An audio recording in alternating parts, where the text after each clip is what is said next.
The following program contains graphic images that may be disturbing. Parents are advised that these images may not be suitable for young children. We're in the midst of a cosmetic treatment revolution. In fact, nearly 16 million people in the U.S. got a minimally invasive cosmetic procedure performed in 2018. But how far would you go for a smoother face or plumper lips? Our investigative producer Leslie Marcus reports on how people are taking matters and needles into their own hands. The internet is rife with online tutorials where you can learn just about anything. But here's a new trend.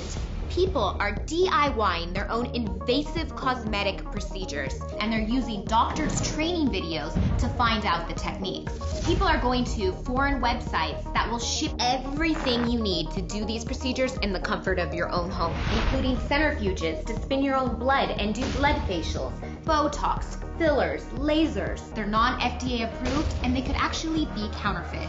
You might think that this is just a few people on the fringes that are performing these procedures on themselves, but it's thousands of people. There's a private Facebook group with members that are sharing tips and techniques on how to inject their own faces, perform their own lasers, and do their own blood facials. And they're rooting each other on.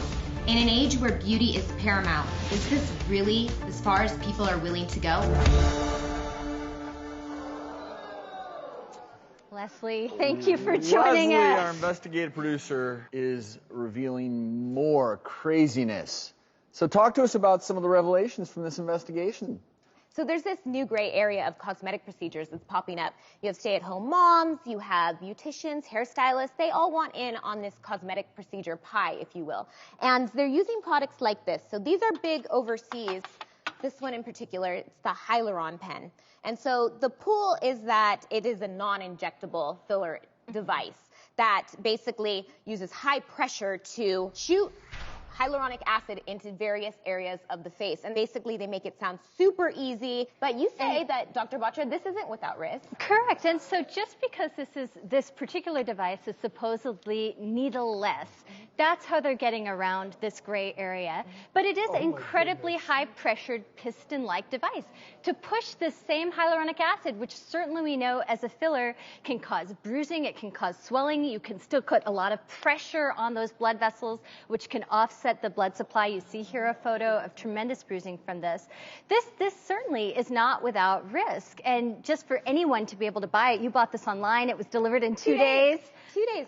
It's crazy to me. And the other thing is, at least when a medical professional buys hyaluronic acid, you know that that actual product is FDA approved. It's been vetted not to be contaminated. It's been vetted that it actually is what it's saying to be. When I went online and I looked at what they even were using with this gun, it wasn't a U.S. product. It was from abroad. Who knows how it's shipped, how it's stored, what you're even getting before you put it in your face with bacteria. Yes. And what if people are reusing these ampules? How do you know? It's not a clean, sterile thing to do, especially because then you're pushing it under the surface of your skin. You're talking about boils and abscesses in that situation. And the trainers actually told me that people will want to have this done because it's less expensive, a little less expensive than going to the doctor to get injection.